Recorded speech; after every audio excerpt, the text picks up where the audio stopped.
Hai, Assalamualaikum. Apa khabar? Okey, hari ni Aziz nak sharing sikit tentang buku yang Aziz jumpa dan Aziz baca di...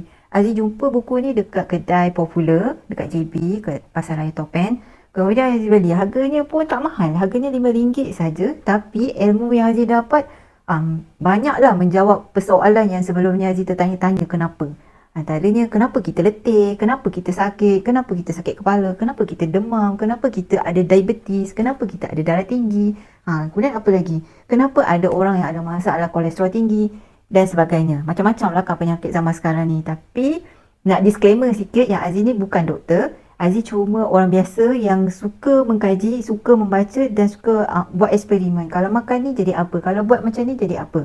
So, bila Aziz jumpa buku ni, Aziz buat bacaan, cakap, bagusnya kalau ilmu tentang air ni ramai orang sedar kefahaman, ramai orang sedar kenapa penting untuk minum air, kenapa tak elok minum air sesetengah air yang contohnya air jus, contohnya air soft drink, contohnya air macam-macam lah kan. Aziz tak boleh nak sebut, nanti kan kena saman pula kan. Jadinya Aziz nak share kali ni apa kepentingan air? Air kosong, bukannya air yang air gula ke, air kopi ke, air teh ataupun air macam-macam sekarang kan. Sekarang ni macam-macam jenis air. Bukan yang tu. Ini adalah air yang paling murah yang sebenarnya dekat rumah, setiap rumah ada. Tapi tak ramai orang yang memanfaatkan air ni untuk kesihatan mereka, untuk kesihatan anak-anak mereka dan juga sebagainya. Ni konten dia ada 14 subtopik. Jadinya Aziz akan buat siri 14 video supaya anda boleh tengok sikit dan boleh hadam. Sebab kalau no point kalau Aziz cerita semua sekali 14 contents ni tapi anda macam banyaknya input kan, tak boleh nak hadam. Jadinya kita akan share hari ni topik yang pertama, subtopik yang pertama, how body drop create illness, iaitu macam mana badan yang tak cukup air akan membuatkan penyakit. Katanya masalah pada hulu hati, arthritis, asma iaitu sempit saluran pernafasan, tekanan darah tinggi, alergi macam contoh makan sikit dia gatal, makan sikit dia muka, contoh orang lesdong kan, alergi, katanya alergi seafood, tapi sebenarnya bukan seafood masalahnya, sebenarnya badan dia kurang air. Kemudian migraine, sakit kepala, masalah head, masalah batu karang, heart disease, sakit jantung, kanser dan sebagainya. Sebenarnya anda bukan sakit, sebenarnya anda dahaga je, cuma anda tak faham, iaitu badan tengah bagi signal kepada otak kita, cakap aku tengah haus ni, aku kurang air, so kena minum air. Tapi yang kita ni tak faham, mungkin sebelum ni kita tak ditekankan dengan benda-benda macam ni. So Aziz pun sebenarnya 2 tahun lepas ada seorang doktor cakap lah, doktor homeopati cakap sebenarnya rawatan untuk masalah awak ni, sakit lutut, berat badan, diabetes, cuma kena cukupkan. Masa tu iya ke doktor ni, cakap tak apalah, abaikan lah. Lepas tu selepas 2 tahun tu ada ahli biologi juga cakap benda yang sama. Cakap macam sama dengan doktor homeopati tu cakap.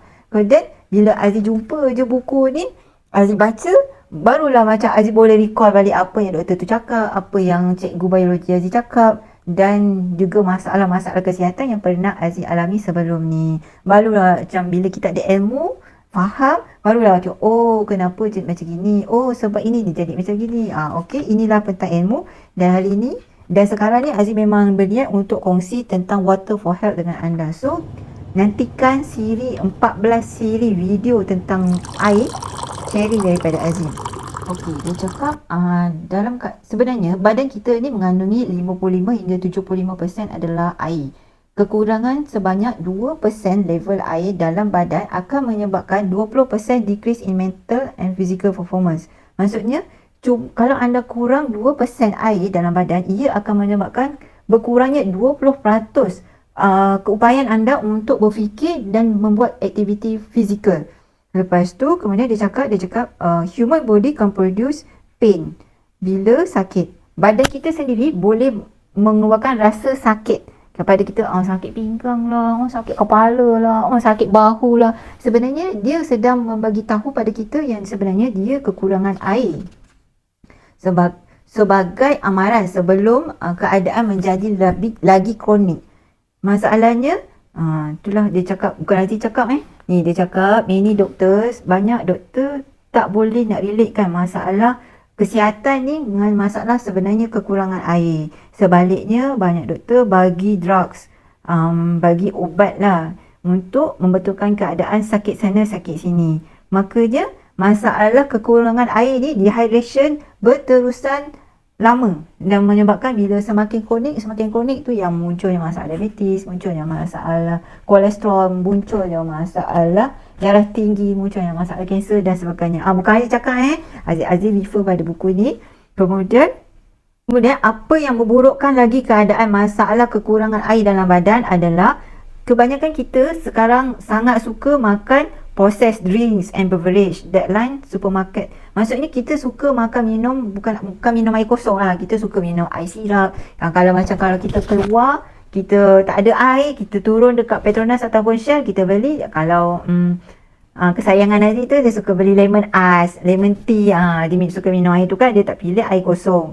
Kemudian minum kopi, alkoholik, coloured sugar water. Dia cakap color sugar water yang dimurnikan bahasanya dengan air jus. Contohnya jus nanas, jus apa lagi yang famous? Jus strawberry. Aziz pun dah lupa sebab dah lama tak minum kan. Kemudian find out why drinking plain water is most for young long term health. Maksudnya sepanjang 14 konten dalam buku ni, insya-Allah ia akan memberikan kesihatan yang baik sepanjang kehidupan kita. Okay, stay tune video yang kedua. Subtopik yang seterusnya adalah, are you sick or dehydrated? Maksudnya adakah anda sakit ataupun anda sebenarnya sedang kekurangan minum air kosong. Stay tune.